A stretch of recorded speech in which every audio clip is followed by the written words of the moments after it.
OpenAI just introduced Deep Research, their most advanced AI agent yet. And let me tell you, this is way bigger than it seems at first glance. At first, it looks like just a multi-step AI-powered research tool. You type in a complex query, and it scours the internet for 5, 10, even 15 minutes. But that's just scratching the surface. This AI isn't just another chatbot. It's a game changer for real, high-level research. And its capabilities, they're already breaking records. Let's break down exactly why this is such a big deal. One of the most mind-blowing things is how well Deep Research performs on benchmarks. Take, for example, the Humanities Last Exam benchmark, a recent test designed to push AI models to their absolute limits. It consists of over 3,000 multiple choice and short answer questions across more than 100 subjects, from linguistics to rocket science, classics to ecology. For context, OpenAI's GPT 4.0 scored 9.1%. DeepSeek R1 edged it out slightly at 9.4%. And just hours ago, OpenAI's GPT 4.03 mini was the state of the art, hitting 13.3% accuracy. But then Deep Research entered the chat. It smashed expectations with a jaw-dropping 26.6% accuracy. That's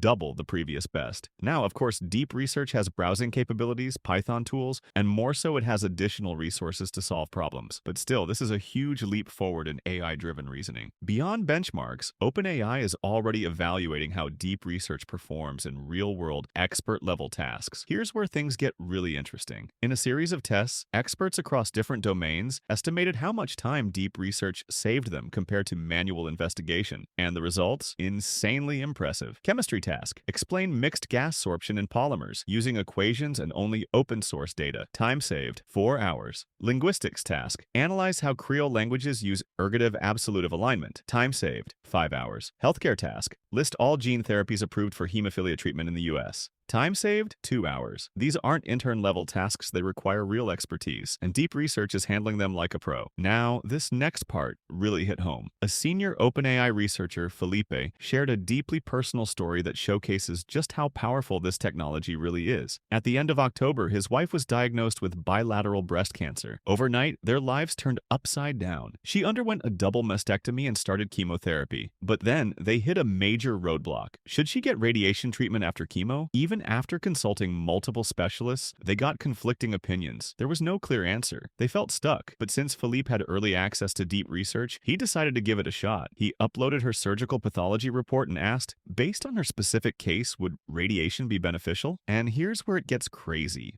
Deep Research didn't just summarize general advice. It went deeper than their own doctors. It cited studies they had never even heard of. It adapted recommendations based on her age, genetics, and risk factors. Every study it referenced, spot on accurate. For them, this wasn't just an impressive tech demo, it was real. It helped them make a crucial medical decision with more confidence and clarity than they thought possible. And that's the real power of Deep Research. It's not just a chatbot, it's an actual research assistant that can save hours, even days of work. Now imagine a future where every doctor has this AI as a second opinion. Every student can use this for research. Every business can make better decisions instantly. And here's the best part. It's currently available on OpenAI's Pro plan, but is coming to more users soon. Even OpenAI CEO Sam Altman jumped in, saying, "This AI can now perform a single-digit percentage of all economically valuable tasks in the world." Now, that might not sound like a lot, but even just 1 to 2% of all economically valuable tasks, that's a game changer. But let's take a step back. How does OpenAI present all of this in their official announcement? Let's break down the official OpenAI video because there are some details you don't want to miss. The reason we're here is later on, we're going to do a special event with one of our close partners, but this stream is about our next agentic offering. I want to first talk about agents as they relate to OpenAI. So OpenAI cares about agents because we believe that they're going to transform knowledge work. We think that they're going to help enterprises streamline their processes, make workers more productive, but it'll also be really, really important for consumers. So last year, we launched O1, which was the first model in our O series of reasoning models. These are models that differ from traditional models in that they think for a long time before they come up with an answer. And usually, the longer they think, the better the answer that they come up with. One of the limitations, however, of these models is that they don't have access to tools. And one of the really core missing tools is the ability to browse the internet. What this means is that a lot of the things that we use in everyday life are now not accessible to the model. So we'd like to announce a next big step, we are introducing a capability called deep research.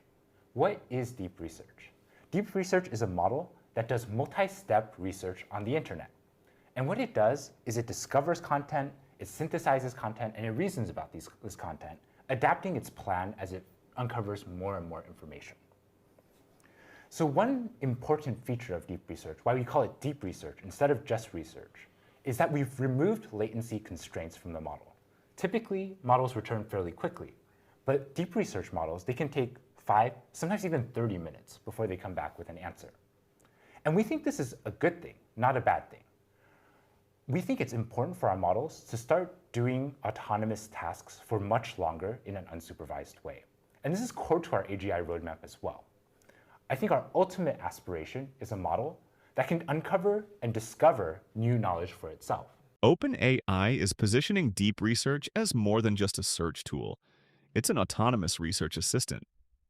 This is a big deal because while most AI systems help with surface-level queries, this one digs deeper and mimics how actual researchers work. But the real question is, how reliable is it when cross-referencing sources? What you get from deep research is a comprehensive, fully cited research paper, essentially something that an analyst or an expert in a field might produce to you. Now, we've talked about usages for knowledge work, but there are also many usages for other things that require extensive web browsing. For instance, oftentimes you may be searching for something very, very specific, right? This also takes a lot of manual labor on the internet. You might want a specific item that you're shopping for with all these constraints that are tailored for your personal use. So it's also very good for that. I've also personally used deep research for putting together content for slides that I've used in a presentation. So it's very, very good across the board, across a variety of different use cases. Finally, I'm happy to announce that deep research is launching in Pro later today. We're going to soon roll it out to Plus and Team, and then after that to Education and Enterprise. To show you how deep research works, we have Neil. Sure. Thanks, Mark. So deep research is in ChatGPT later today. Very excited to show you all how to use it. Deep research is accessible from a button right here in the beginning of ChatGPT. And from here, you can immediately put in any query, and it's going to send it off to deep research. I'm a PM at OpenAI, and one of the things that we like to think about is what new features and products should we build? One of the things we've been tossing around is, should we build a new language translation app? And so this is something that I can ask deep research to go and research for me. So I'm actually going to type in this query. I want to learn a little bit more about all the different markets that I could go off and target. So I'm asking deep research, help me find iOS and Android adoption rates, the percent of folks who want to learn another language, and the change in mobile penetration over the past couple of years, and give me that difference between the top developed countries and developing countries. And I also really want this information in a formatted report with some tables and a clear recommendation on what the best emerging opportunities are for ChatGPT. So this is a query that would have taken me hours to put together. But with deep research, I can just immediately kick it off. Is this your actual side project at OpenAI? This is my side hustle when I'm not working on deep research. So what you'll first see is that deep research comes back with a set of clarifying questions. This is just like a PM. Just like this is super important because if deep research is going on for 30 minutes, you really want to get those requirements right. And so there's a couple of questions that it's giving to us right now. How do you want mobile penetration set up? Do you want overall adoption rates or specific categories? Should the percentage of folks be on general interest or really engaged interest? These are really good questions that you'd expect an analyst to want to ask you when you're giving them a really tough prompt. And so it's really important that you can capture these up front. So I might answer something along the lines of, I want to look at this as a, give me penetration as a percentage of users and look at overall usage, and then make your best assumptions on the rest. The model is really good at taking information that's sometimes specified and a little bit more open-ended and using that to go off on a mission and get all the information that you need. So you can see right now, deep research has taken all of that and synthesized it and started kicking off its own research process. Deep research is really good across a number of different knowledge work domains. And so we've seen folks being able to use it for market research, for different academic areas across physics, computer science, biology, I've been using it myself to try to PM a little bit on the side. And we're really hopeful that it'll be useful for you too at work. And so what you'll see over here is Deep Research pops open a little sidebar and it shows you all the reasoning that it's doing. So you can see right now it's identifying the top countries, it's gathering information, and it's starting its process of searching for different information.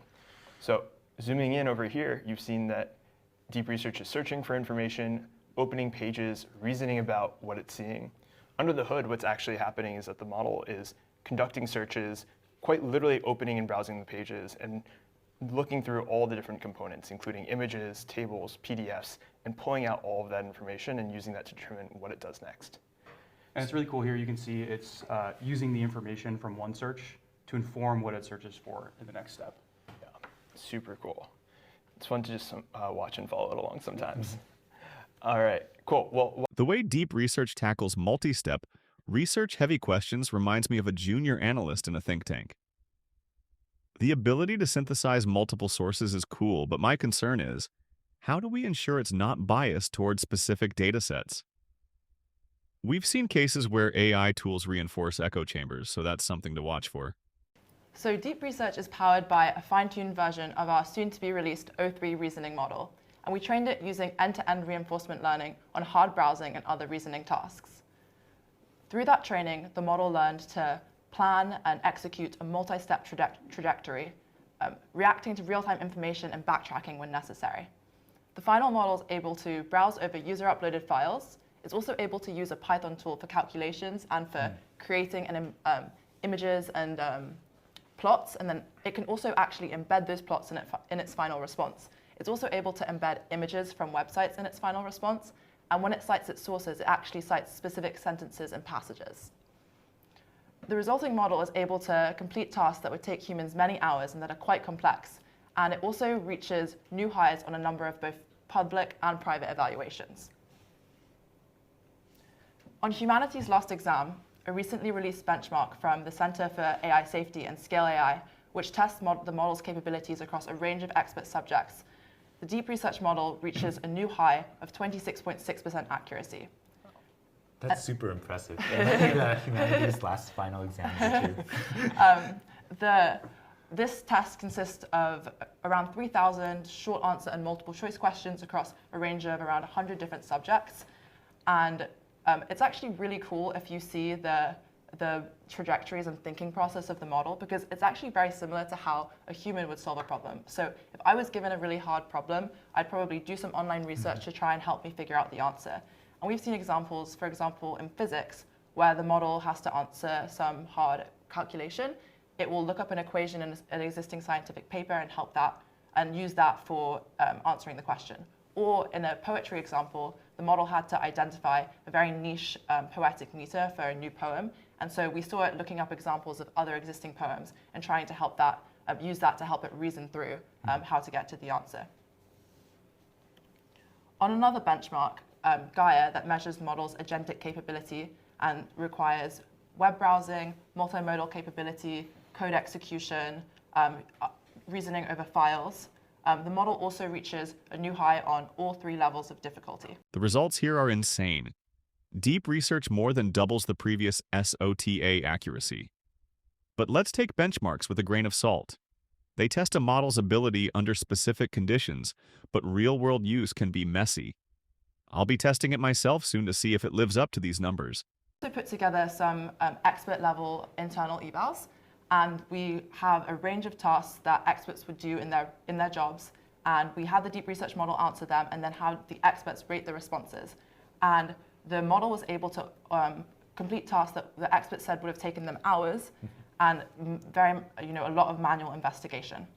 So we have 2 graphs to illustrate this. So we have on the left pass rates for different estimated economic value ranges, and then on the right we have pass rate for different ranges of number of hours to complete a task. And pass rate is the rate at which the model provides a satisfactory answer to an expert level task as rated by that expert.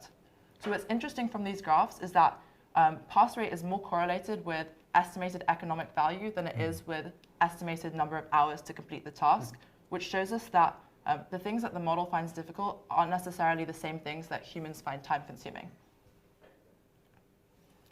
So this graph is pass rate on these expert-level tasks against the maximum number of tool calls. And what this shows us is that as the model is able to spend more time thinking and browsing, the performance increases.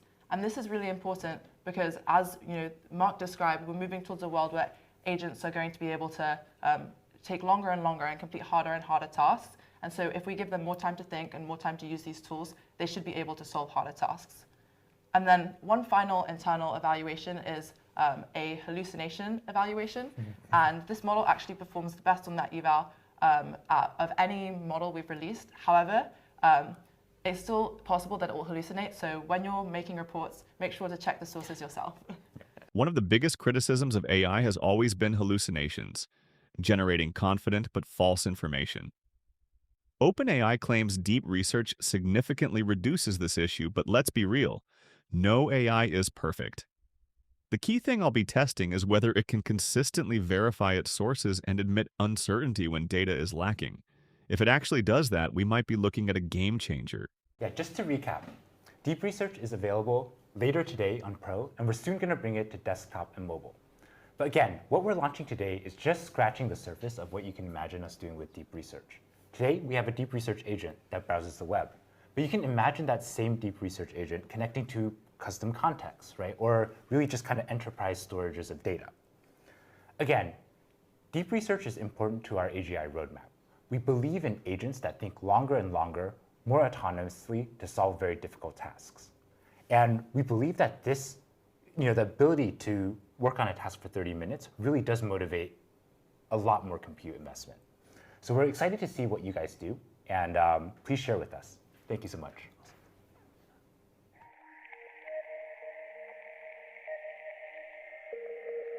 This is huge. Deep research isn't staying locked behind a paywall forever. OpenAI is hinting at broader accessibility, which could democratize high-level research. But here's the catch. Will there be limitations for free users? We've seen companies roll back AI features before, so I'll be watching closely to see how OpenAI handles this long-term